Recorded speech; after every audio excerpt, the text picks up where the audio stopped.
आज जो बात मैं करने के लिए जा रहा हूँ, पूरे पाकिस्तान, उसके इदारे और ख़ासकर मीडिया के लिए इंतहाई अहम है। पाकिस्तान के ईवान बाला के ये सेनेटर्स इसलिए अदालत उज़्मा के सामने खड़े हुए हैं कि 3 बड़े मसाइल हैं। इमरान खान पर कातिलाना हमला, मेरे साथ जो कुछ हुआ, और अरशद शरीफ शहीद को जिन जालिमों ने जिस तरीके से शहीद किया गया। अब इसको चंद ताकतवर लोग किस तरीके से हावी होना चाहते हैं, उसकी एक मिसाल रात को जो जियो का प्रोग्राम था, आपने देखा। तफसील मेरे कोलीग जो है उसको बयान करेंगे। पिछले कई दिन से मेरे घर के इर्द गिर्द समा की और जियो की गाड़ियां जो है चक्कर लगा रही हैं।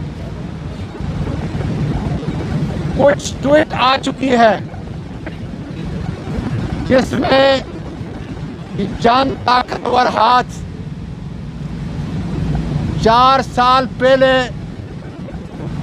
जो वाक़या गायक का मेरे बाजोड़ के बाइज़्ज़त ख़ानदान के साथ हुआ था, आज उसको सुन ले उसकी हकीकत क्या है।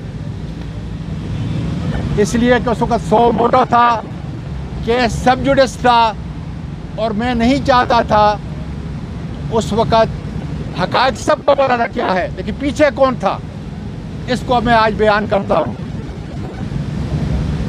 और खुदा गवाह है, अगर इसके अंदर एक लफ्ज़ भी जो है अगर झूठ या बनावट का हो, जो चोर की सज़ा होगी वो मेरी होगी।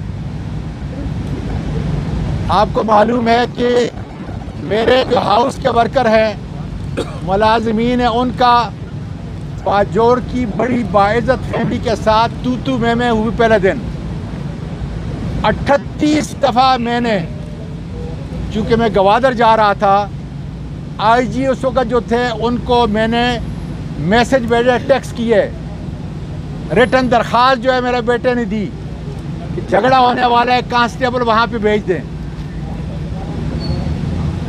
झगड़ा हो गया, न मैं मौजूद था न मेरा बेटा मौजूद था, बैरिस्टर उस्मान, मैं गवादर में था। मेरे ख़ानदान, मेरे मुलाज़मीन को दोनों एक ही ख़ानदान है। वह बाजोड़ के मेरे बच्चे या बेटियां हैं। एक सिर्फ गलती हुई पूरे, जो गैर अखलाकी मैं समझता हूँ, कि SHO ने FIR उर्दू में काटी। मेरा बेटा उर्दू नहीं लिख सकता और मेरे बेटे ने FIR पे दस्तखत किए और उसमें मेरी 2 बच्चियों को नॉमिनेट किया। मेरी पाकिस्तान की रवायात के मुताबिक सबसे बड़ा जुर्म ये था। लेकिन क्या हुआ,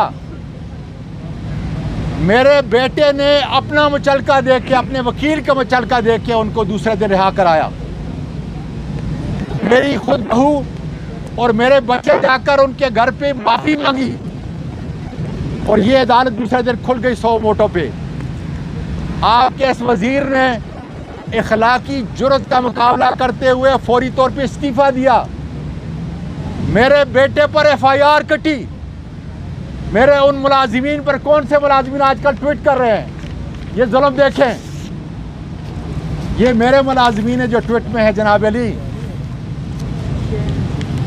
ये मेरे मुलाजिमीन हैं जिन्होंने ये सारी मार खाई थी उस वक़्त। ये मेरे वो वर्कर हैं। हाँ, इसमें ज़रूर एक बच्ची के ऊपर, जो मैं समझता हूँ बड़ा गैर अखलाकी था, लेकिन झगड़ा इनके अंदर और उन मेरे बाजोड़ के गैरतमंदों के अंदर था। मैंने अपना हकीकी फ़र्ज़ अदा किया। और आज खुदा का फ़र्ज़ है कि हम एक घर बन चुके हैं। 4 साल तक बैरिस्टर उस्मान इन अदालतों के चक्कर लगाता रहा। मैंने इस्तीफ़ा दिया। ये अखलाक की मॉरलिटी के मेयार को देखें। और ये सुप्रीम कोर्ट उस वक्त दूसरे दिन 100 मोटों पे खुली। आज 13 अक्टूबर को मेरे साथ जो वाक़या हुआ और उसके बाद फिर दूसरा नाज़ेबा वाक़या हुआ, जिसके लिए आज पूरी फैमिलीज़, हर ख़ानदान बमा आर्मी के उनके घर के अंदर एक कोहराम है कि क्या खामद बीवी की वीडियो जो है इस तरह इस माशरे के अंदर इतनी बड़ी अदालत की मौजूद। ट्वीट है मेरे पास, कई ट्वीट हैं जिसमें ये बताया गया है कि मेजर जनरल फैसल, ये इल्ज़ाम हो सकता है इसलिए कि मेरे पास इसका कोई सबूत नहीं है सिवाय इसके, मेरे पास इसके अलावा कोई और सबूत नहीं है। कई ट्वीट आई हैं कि उन्होंने उस फैमिली को कहा है, एक खातून वहाँ पे भेजी है कि हम 1 करोड़ रुपया देंगे आपको, सिर्फ समा में आके इंटरव्यू भी दे दो। मैं उस बात जोड़ के गैरतमंद बेटियों को, नियाज़ खान को और उनके सारे बड़ों को अकीदत का सलाम पेश करता हूं कि उन्होंने कहा कतन नहीं।